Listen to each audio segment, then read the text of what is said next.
Next up is one of the most crucial elements regarding this whole process, and that is patient positioning.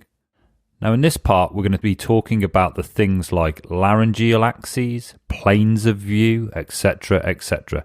But this is simply about getting your patient into a position where there is the best chance of getting a view of that glottis, those vocal cords.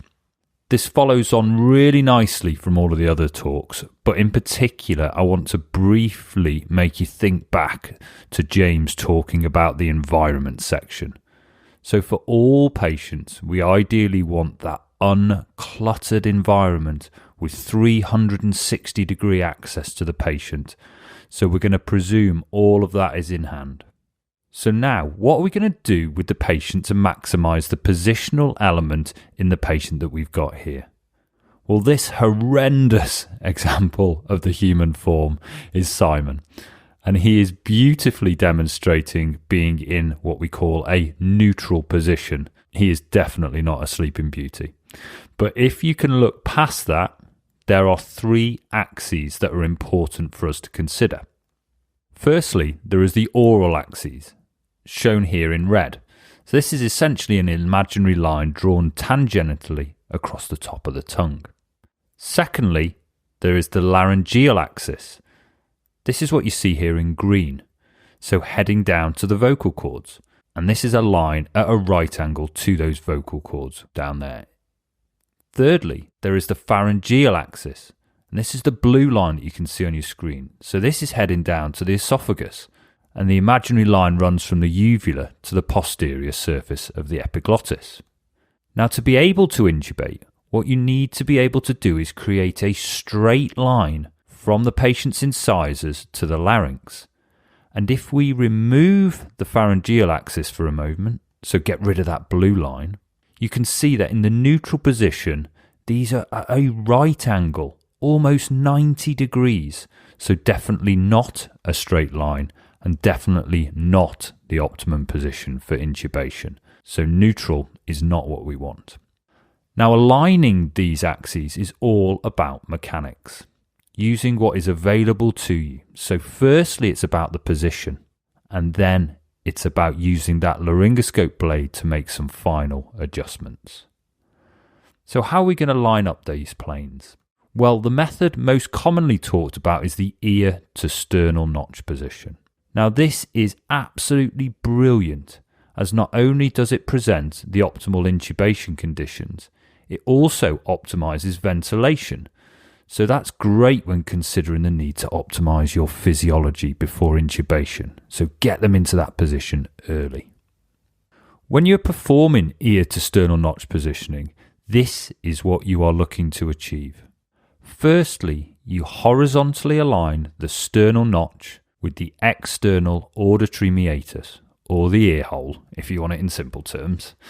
Secondly, you want to have the face parallel to the ceiling. So these 2 white arrows you can see on this picture, the bottom one is the ear to sternal notch positioning, and the top one is the face plane being horizontal to the ceiling. Now you want to be careful not to overextend the neck at this point, as this might worsen your view, so be really meticulous about those planes. The final point is that, as you can see, the place you need to be to check for the alignment of these planes is from the side. It is not from above the patient. So viewing this from the side is a crucial step for operator 2 to be aware of, as they will be in the best position to check that before proceeding to intubation. Now, as you can see in this picture, we've achieved this ear to sternal notch position in Simon by using some blankets and towels, but in reality you can use anything that is available to hand or anything that is around you. So the exact thing you use doesn't have to be that prescriptive. So what is this actually doing, and how is it going to benefit us and benefit the patient? Well, this position has the benefit of facilitating maximal jaw distraction and mouth opening, so that's really good. But have a look at the impact this has on our axes that we mentioned earlier, specifically focusing on the oral axis and the laryngeal axis. you can see that those lines are no longer at right angles. They are much closer together. And this means that all it should need to get that beautiful view of the chords is that final tweak you give using the laryngoscope.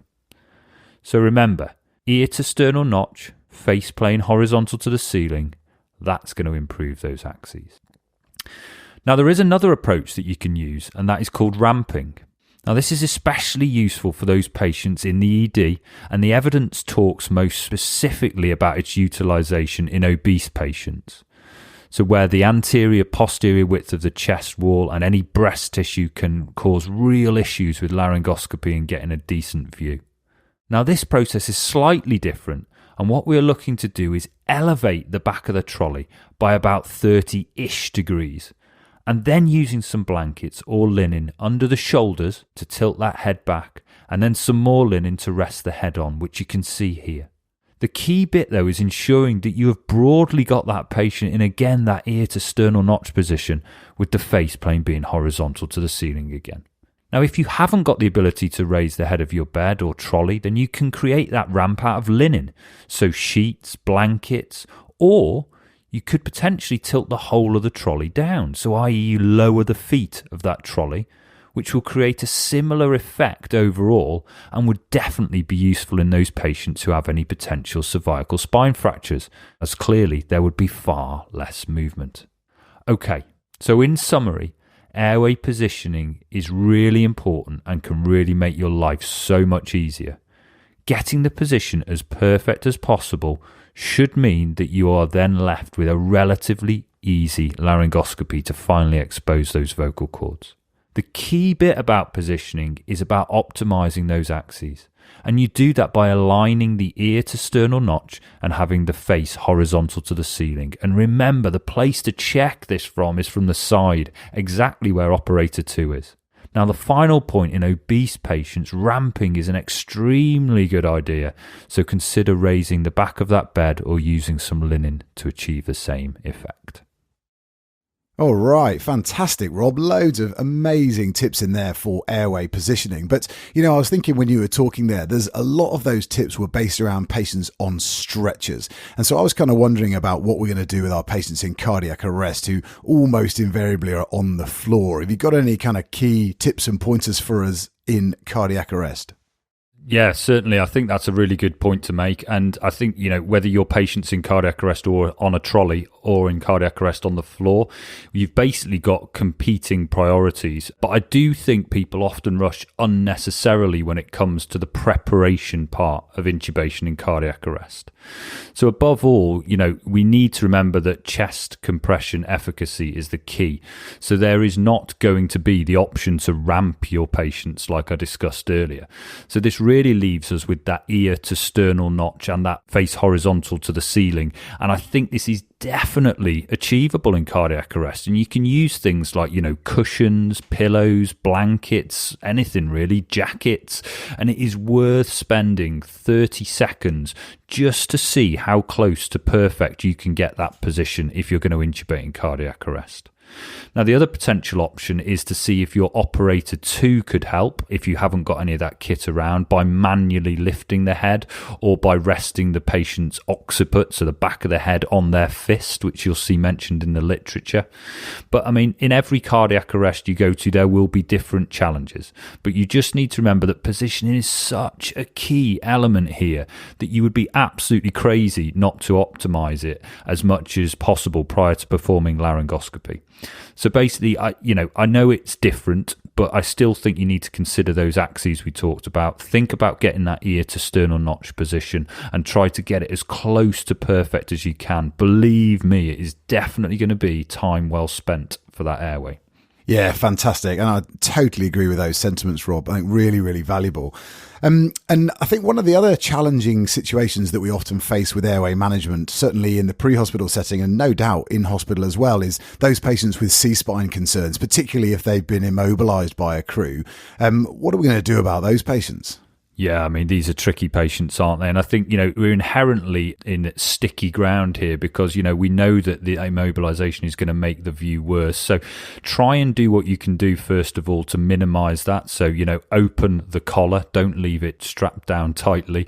Perform manual inline stabilization if it's required. And remember, above all else, that airway, that absolute airway occlusion that's going to be coming, or that absolute lack of oxygenation and ventilation, is going to need to take priority over any suspected cervical spine injuries. But that's not to say we're not going to do our best. That's just to say that is the absolute priority. Now, in terms of positioning, clearly we're going to be limited if we're really, really trying to keep that neck as still as possible. So you can do the equivalent of, say, ramping, and that's by, tilting the trolley in a reverse Trendelenburg, and that's certainly something you'll see in the literature. But essentially for me, it's about manual inline stabilization, opening the collar, and remembering that airway is taking priority, if that all makes sense.